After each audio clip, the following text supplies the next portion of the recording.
Kemi bo një peticion me rreth 200 nënshkrimet. Nuk janë plotësuar kushtet për mësim tërditor, edhe mësimi tërditor nuk ka filluar. Fëmijët tonë ka përcjellë në rrugën kryesore, aty 18 vjeçare është rrugë shumë e rrezikshme.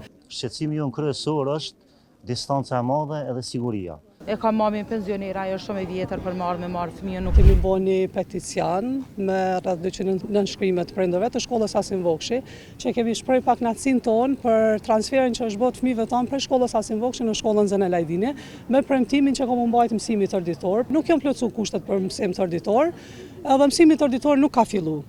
Na si shqetësim kryesore kemi shpreh pasigurinë e fëmijëve tonë, megjithse sipas decentralizimit të shkollave o dasht neve më na lajmëru, edhe mu konsultu me neve për me marrë një vendim të përbashkët. Kjo gjë nuk ka ndodhur, nuk na ka konsultu askush, edhe se kanë marrë vendimin tonë. Fëmijët tonë ka përcjellë në rrugën kryesore atje pothuajse magjistrale, që është shumë e frekuentuar, edhe kjo pjesa kënej ka të vinë është rruga shumë e ngarkuar, shumë e frekuentuar, nuk është rrugë e thjeshtë e lagjës një rrugic, po është rrugë që kalojnë autobusat, shumë automjetet të mëdha që për fëmijët prej moshës 5 vjeçare që fillojnë parashkollor deri në moshën diku rreth 12 vjeçare është rrugë shumë e rrezikshme.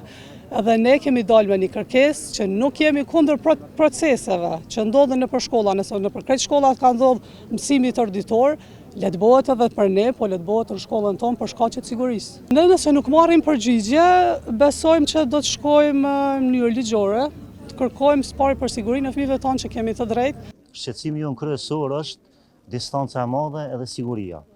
Pasi që rruga, cilën e përshkruajnë fëmijët, është e ndamen përmes magjistrales Prishtinë-Podojeve, e cila është rruga ose magjistralja më e ngarkuar në Prishtinë. Para disa ditësh është bërë një aksident, është aksidentuar një fëmijë shkel prej kerrit dhe në të ardhmen e kemi problem dhe kemi shqetësim shumë të madh. Komplet shkolla Asim Vokshi është do thotë është bardh këtu.